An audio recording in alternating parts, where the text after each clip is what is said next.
छठ महापर्व की तैयारियां शुरू हो गई। राजनीति पूरी तरीके से गर्म दिखाई दी है।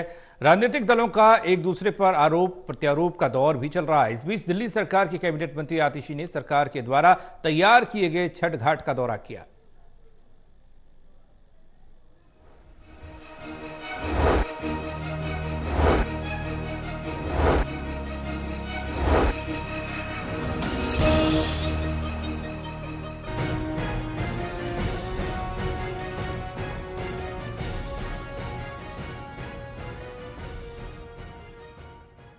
ये तस्वीरें दिल्ली के मयूर विहार में तैयार हो रहे छठ घाट की हैं, जहां दिल्ली सरकार में मंत्री आतिशी ने दौरा किया और सारी स्थिति का जायजा लिया। इस दौरान आप विधायक कुलदीप, अखिलेश पति त्रिपाठी और संजीव झा भी मौजूद रहे।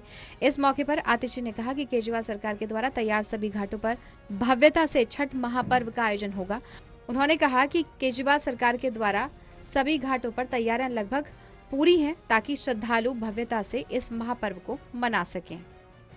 इसीलिए दिल्ली सरकार, अरविंद केजरीवाल जी की सरकार छठ पर बहुत भव्य आयोजन करती है। दिल्ली के मोहल्ले में हर कॉलोनी में छठ के घाटों का इंतजाम किया जाता है, कृत्रिम घाट बनाए जाते हैं। हम मयूर विहार फेज 3 में हैं। यहाँ पे एक बहुत बड़े स्तर पे डीडीए ग्राउंड्स में तालाब बनाए गए हैं, जो हमारे छठ के व्रती हैं उनके लिए इंतज़ाम किया गया है। इसी तरह तकरीबन हज़ारों घाट, 1000 से भी ज़्यादा घाट पूरी दिल्ली भर में बनाए गए हैं। यहाँ पे घाट का इंतज़ाम, पानी का इंतज़ाम, टेंट का, लाइट का, साउंड का सारा अरेंजमेंट अरविंद केजरीवाल जी की सरकार द्वारा किया जा रहा है। हालांकि इस मुद्दे को लेकर सियासत भी पूरे जोरों पर है। बीजेपी ने आरोप लगाया है कि दिल्ली सरकार ने यमुना सफाई को लेकर भी जो वादे किए थे वो पूरी तरीके से झूठे साबित हो रहे हैं। बीजेपी ने आरोप लगाया कि पूर्वांचलों को एक बड़ा धोखा देने का काम दिल्ली सरकार की ओर से किया गया है। दिल्ली में आज यमुना की हालत जो है वो किसी से छिपी हुई नहीं है।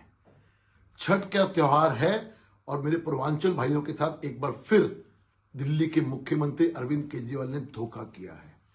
आज जो यमुना का लेवल है उसको देखा जाए तो मेरे जो पूर्वांचल के भाई हैं वो यमुना के अंदर आचमन नहीं कर पाएंगे। जो रिपोर्ट आ रही हैं, आपने केमिकल से फॉर्म तो दूर कर दिया, लेकिन जिस प्रकार का जो हालात है यमुना की, अगर मैं बीओडी लेवल, जिसको ऑक्सीजन लेवल कहा जाता है, ऑक्सीजन लेवल चेक करने के लिए उसका मानक 3 और उससे लेस होना चाहिए। पल्ला के अंदर 2.5 है, यानी कि ऑक्सीजन लेवल अच्छा लेवल माना जाता है और वहाँ साफ पानी माना जाता है। लेकिन दिल्ली के अंदर आते ही वजीराबाद में 8.5, आईटीओ में 29, आईएसबीटी में 36, निजामुद्दीन में 38, ओखला में 41 और असगरपुर में 50 है। ये एमजीडी पर लीटर पानी बीओडी का, और मानक है 3 और उससे लेस। ये है दिल्ली की हालात कि ऑक्सीजन का लेवल बिल्कुल बहुत उस पे है। दूसरी ओर इस मुद्दे को लेकर कांग्रेस पार्टी ने भी हमला बोला है। कांग्रेस के प्रदेश अध्यक्ष अरविंद सिंह लवली ने बीजेपी और आम आदमी पार्टी दोनों को कटघरे में खड़ा किया। लवली ने कहा कि दोनों ही राजनीतिक दलों ने इस मुद्दे पर सिर्फ राजनीति की है। बहुत अच्छी बात है। ये त्योहार का नाम है नहाए और खाए। नहाने के लिए पानी अच्छा नहीं है, खाने के लिए चीजें महंगी हुई हैं। टमाटर का भाव जो है एकदम बढ़ा हुआ है, प्याज महंगे हैं, दालें आसमान को छू रही हैं, तो इंतजाम तो अच्छा ही है। दूसरा जो है, ये त्योहार इनको समझ लेना चाहिए। और मुझे बड़ा दुर्भाग्य है कि एनजीटी का एक ऑर्डर आया, उसको किसी भी गवर्नमेंट ने पढ़ने की और कंटेस्ट करने की भी नहीं सोची। ये त्योहार बहते पानी में मनाने का है। दुर्भाग्य है हम लोगों का कि हम उनके लिए बहते पानी में पूजा करने का, सूर्य की आराधना करने का इंतजाम नहीं कर पाए। चलिए, फिर भी आपने घाट बनाए। आज जो है, जो स्थिति यमुना की है, जो पानी की स्थिति है, वो अपने आप में जो है ये कथा बयान करती है कि किस तरीके के हमने इंतजाम किए हैं। मिनिमम कटसी ये थी, चाहे वो भारतीय जनता पार्टी के लोग राजनीति कर रहे हैं, उनके अपने चीफ मिनिस्टर हैं हरियाणा में, एक चिट्ठी मात्र लिख देने से कि थोड़ा एक्स्ट्रा पानी आप जो है छठ के दिनों में छोड़ दीजिए, तो कुछ जाता नहीं था। हम अपनी सरकार के समय में, चाहे वो किसी पार्टी का चीफ मिनिस्टर हो, छोड़वाते रहे। तो इतनी फुर्सत दोनों दलों के पास नहीं है कि वो एक मामूली सी रिक्वेस्ट कर सके। बता दें कि दिल्ली सरकार ने दावा किया है कि केजरीवाल सरकार ने पूरी दिल्ली में 1000 घाटों का निर्माण करवाया है। छठ घाटों पर तैयारियों की समीक्षा करने के लिए केजरीवाल सरकार के सभी मंत्री ग्राउंड जीरो पर मौजूद हैं। टोटल टीवी के लिए प्रणय शर्मा की रिपोर्ट। तो सरकार दावा कर रही है कि छठ घाट की संख्या में बढ़ोतरी की गई है। वहीं छठ कार्यक्रम करने वाली समितियों का कहना है कि सामान और बजट की कटौती व्यवस्था बिगाड़ रही है।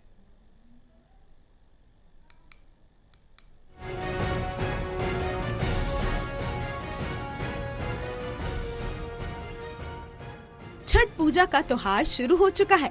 आज से व्रत की शुरुआत हो चुकी है। कल छठ का महापर्व है। कल डूबते हुए सूरज को अर्घ दिया जाएगा और फिर उसके बाद अगले दिन उगते हुए सूरज को अर्घ देकर छठ पर्व का त्योहार पूरा होगा। व्रतधारी और पूजा करने वाले लोग छठी मैया का आशीर्वाद लेंगे। वहीं प्रशासन की तरफ से कोई तैयारियां समय पर पूरी नहीं हुई हैं। इससे छठ पूजा समितियां बेहद नाराज हैं। नरेला की जनहित पूर्वांचल सोसाइटी ने भी प्रशासन के रवैये पर काफी नाराजगी जताई है। समिति के पदाधिकारी विनीत कुमार ने बताया कि 2002 से लेकर 2022 तक जो सरकार से सुविधा मिल पा रही थी और जो घाट पर व्यवस्थाएं हो रही थी, अचानक से उनमें काफी कटौती कर दी गई। इस बात से अकेली यही समिति नहीं बल्कि दूसरे घाटों के लोग भी नाराज हैं, क्योंकि हर घाट पर लगभग ऐसी स्थिति नजर आ रही है। दिल्ली सरकार के मंत्री दावा कर रहे हैं कि इस बार छठ पूजा को लेकर पहले से भी ज्यादा अच्छे इंतजाम हैं। पहले 800 के करीब घाट थे, जिनकी संख्या को बढ़ाकर 1000 कर दिया गया।